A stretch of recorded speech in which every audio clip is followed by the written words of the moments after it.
Student of class 11। आज हम लोग मैथमेटिक्स में फंक्शन पढ़ेंगे। रिलेशन पढ़ाने के बाद फंक्शन आपको पढ़ाया जाएगा। फंक्शन का डिफिनीशन ये होता है कि ये एक तरह का रिलेशन होता है।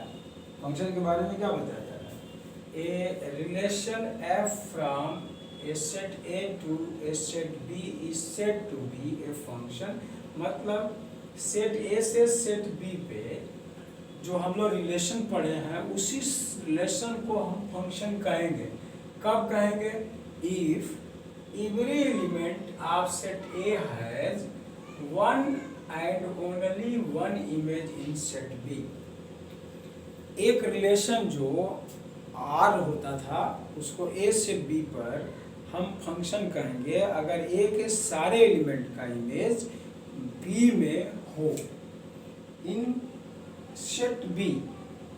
तो उस आर को यहाँ एक नया नाम एफ कर देंगे, फंक्शन कर देंगे। तो शुरुआत में ही रिलेशन को आर से न लेकर के हम यहाँ पे इसको फंक्शन कंडीशन में बनाने हैं तो इसमें एफ ले रहे हैं। और रिलेशन इस बार हमने आर से रिप्रेजेंट किया और ये एफ हमारा एफ से रिप्रेजेंट किया। इस बार ये एफ फंक्शन कब कहलाएगा? जब हमारे सेट ए के सारे एलिमेंट्स के इमेज सेट बी में हो जाए तो वह हमारा जो रिलेशन था वो फंक्शन कहलाएगा। थोड़ा सा और इस बात को इस दूसरे लाइन में स्पष्ट किया जा रहा है कि a function f is a relation from a non empty set A to non empty set B such that. मतलब एक हमारा फंक्शन एफ जो है एक सेट ए से एक सेट बी पर एक रिलेशन होता है, लेकिन किस कंडीशन में? तो सच that the domain of A is a, domain of f is ए। मतलब उस रिलेशन का डोमेन हमारा क्या हो? सेट ए हो and no two distinct ordered pairs in f have the same first elements. और ए के जो भी ऑर्डर पेयर, एफ में जितने भी ऑर्डर पेयर हमारे आए हैं उसमें से किसी दो या दो भिन्न ऑर्डर पेयर में फर्स्ट कंपोनेंट सेम न हो। फर्स्ट कंपोनेंट सेम न हो। इसको समझने के लिए आप ऐसे समझेंगे कि सपोज कीजिए कि एफ में आपने ऑर्डर पेयर यहाँ पे 3 4 लिखा है और यहाँ पे 5 7 लिखा है। तो ये दोनों ऑर्डर पेयर एफ में जो है फर्स्ट कंपोनेंट दोनों में सेम नहीं है। अगर यहाँ भी तो ये हमारा एफ फंक्शन हो जाएगा, लेकिन अगर यही यहाँ पर भी 3 हो जाए तो ये हमारा फंक्शन न होकर के रिलेशन का रिलेशन ही रह जाएगा। यही बात इसमें बताया जा रहा है। ये function f is a relation from a non empty set A to non empty set B such that the domain of f is A. एक नॉन एम्प्टी सेट ए से नॉन एम्प्टी सेट बी पे ये हमारा F एक function F जो होता है एक तरह का रिलेशन होता है। किसके लिए? कि इसमें इस एफ का डोमेन ए हो और and no two distinct order pair in f में कोई ऐसा दो या दो से ज्यादा ऑर्डर पेयर ऐसा न हो have the same first elements की सब में फर्स्ट एलिमेंट सेम हो। तो अगर फर्स्ट एलिमेंट सेम तमाम ऑर्डर पेयर आपके एफ में लिखे गए हैं और किसी भी ऑर्डर पेयर के फर्स्ट कंपोनेंट कोई भी दो या दो से ज्यादा ऑर्डर पेयर के फर्स्ट कंपोनेंट इक्वल नहीं है तो हम ये कहेंगे कि वो एफ हमारा फंक्शन है। If f is a function from A to B and order pair a b belongs to f. अगर एफ हमारा ए से बी पर एक फंक्शन है और ऑर्डर पेयर ए बी इसमें बिलोंग करता है तो हम इसको f a is equal to f b लिखेंगे। Then f a is equal to f b कहलाएगा। Where b is called the image of a under F. इसमें बी को ए का इमेज एफ के अंडर में कहेंगे और ए को बी का प्री इमेज कहेंगे and A is called pre image of be under F. मतलब ये हमारा अगर एफ कोई फंक्शन है ए से बी पर और ऑर्डर पेयर ए बी अगर इसमें बिलोंग करता है तो f a equal to f b लिखा जाएगा और इस बी को ए का इमेज अंडर एफ बोलेंगे और ए को बी का प्री इमेज अंडर एफ बोलेंगे। तो इस तरह से हमारे इस फंक्शन का डिफिनीशन आपके सामने है। स्टूडेंट्स अब हम लोग जो फंक्शन पढ़े थे उस फंक्शन के कुछ एग्जाम्पल्स यहाँ पे देंगे।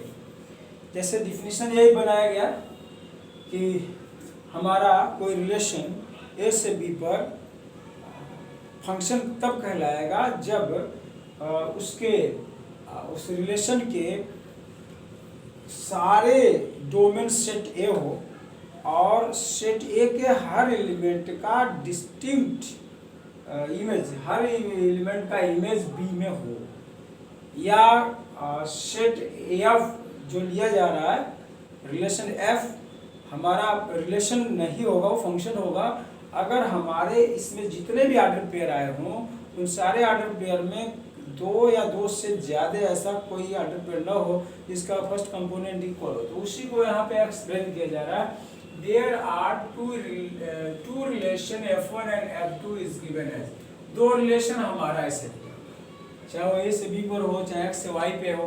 अब F1 हमारा का ऑर्डर पेयर 2 1 3 1 4 2 और F2 का 2 2 2 4 3 3 4 4 ऐसे दिया गया। तो इसमें आप जिस वन वाले केस में देख रहे हैं कि 2 3 4 are elements of domain of F, माने इसका अगर हम डोमेन लिखें जो यहाँ पे लिखा हुआ है तो ये उसके एलिमेंट्स होंगे और इस 2 3 4 का unique image domain of F1 having their unique image. So इनका 2 का यूनिक इमेज 1, 3 का 1, 4 का 1, ये यूनिक इमेज हो, चाहे मतलब एक एक इमेज वहाँ पे बना हुआ है।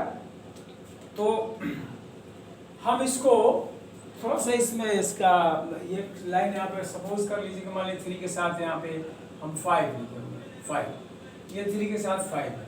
तो आप देख रहे हैं कि इन सबके यूनिक इमेज हमारे हैं इसमें, तो इसलिए और कोई दो ऐसा कंपोनेंट नहीं है, दो ऐसा कोई ऑर्डर पेयर नहीं है जिसका फर्स्ट कंपोनेंट आपस में इक्वल हो। फर्स्ट कंपोनेंट सब डिफर है, सेकंड हो तो उससे कुछ लेना देना नहीं। तो इस तरह से हमारा F1 एक फंक्शन हो जाएगा। दिस F अगर इसको रिलेशन कहा जा रहा है इस अनुसार डिफिनीशन के अनुसार F1 हमारा क्या हो जाएगा, ये F1 हमारा एक फंक्शन हो जाएगा। If F1 in F1 there are no 2 or more than 2 ordered pair of same first component, इसमें ऐसा कहीं भी दो या दो से ज़्यादा ऐसा ऑर्डर पेयर नहीं है जिसका फर्स्ट कंपोनेंट सेम। अब यहाँ पे दूसरा एग्जांपल जब इसको हम ले रहे हैं तो इन F2 ऑर्डर पेयर 2 2 2 2 एंड 2 4 इस तरह से एग्जिस्ट कर रहा है, इन दोनों के फर्स्ट कंपोनेंट बराबर है। Exist which first components is equal, which first components are equal, are लिख देते हैं are equal, so F2 is not a function. तो इसलिए F2 हमारा यहाँ पे फंक्शन नहीं होगा। डोमेन ऑफ फंक्शन मान लीजिए हमारा फंक्शन F1 घोषित हो गया, डिक्लेयर्ड हो गया, तो डोमेन इसका क्या होगा, इसके फर्स्ट कंपोनेंट से जो हमारा सेट बनेगा वही F1 का क्या हो जाएगा, डोमेन हो जाएगा। तो इस तरह से आप डोमेन के बारे में सीख लिए। तो डोमेन निकालना हो तो हम पहले फर्स्ट ऑफ ऑल डिसाइड करेंगे वो फंक्शन है कि नहीं, और बाद में अगर डोमेन निकालना है वो मान लीजिए फंक्शन हमारा F1 है, ये फंक्शन हो गया, तो जो भी ऑर्डर पेयर हैं उनके फर्स्ट कंपोनेंट से एक सेट बना लेंगे, वो उसका डोमेन हो जाएगा। डिफिनीशन आपके सामने, सीधे सीधे रिलेशन को फंक्शन कब कहेंगे ये बहुत ज़्यादा सोचने की बात नहीं है। सीधे सीधे जो रिलेशन उसके ऑर्डर पेयर को चेक कीजिए और देखिए कि कहीं भी ऐसा दो ऑर्डर पेयर या दो से ज़्यादा ऑर्डर पेयर नहीं ना है जिसका फर्स्ट कंपोनेंट सेम है। अगर ऐसा है तो वो रिलेशन का रिलेशन ही रह जाएगा। लेकिन अगर पूरा ऑर्डर पेयर अगर सर्च करते हैं और फर्स्ट कंपोनेंट हमारा सेम नहीं है किसी भी ऑर्डर पेयर में, तो उस रिलेशन को हम तुरंत क्या कहेंगे, ये फंक्शन कहेंगे। और अगर मान लीजिए कि ये फंक्शन हो गया, ये फंक्शन है, तो यहाँ एक ऑर्डर पेयर 2 1 इसमें एग्जिस्ट करेगा। तो इस 2 1 के लिए हम इसको लिख सकते हैं F2 इज इक्वल टू 1, मतलब 2 का इमेज 1 है और 1 को क्या कहेंगे, 2 को क्या कहेंगे, ये 1 का प्री इमेज है। ये सारी चीजें इसमें हो रही है। और चूंकि ये रिलेशन नहीं है, ये फंक्शन नहीं है, रिलेशन है, तो इसमें भी डोमेन बनता है, डोमेन और कोडोमेन सब बनते हैं। इसमें डोमेन 2 3 4 हो जाएगा। तो इस तरह से कोई भी अगर हमारे पास रिलेशन दिया हुआ है हर हमको डिसाइड करना है को फंक्शन है कि नहीं है, तो हमको केवल ऑर्डर पेयर के फर्स्ट कंपोनेंट को चेक कर लेना है। और यहाँ एक इंपॉर्टेंट चीज आ रही है कि सेट ए से सेट बी पर अगर फंक्शन डिफाइन है तो सेट ए में जितने भी इमेज होंगे, हर एक सेट ए में जितने भी एलिमेंट होंगे, हर एक एलिमेंट का एक कोई ना कोई इमेज बी में अवश्य रहना चाहिए। मतलब ए में कोई एलिमेंट विदाउट इमेज बचना नहीं चाहिए, ये दूसरा पहचान है। तो इन दो बेसिस पे हम किसी भी रिलेशन से फंक्शन ढूंढना चाहें तो that is easy to search that.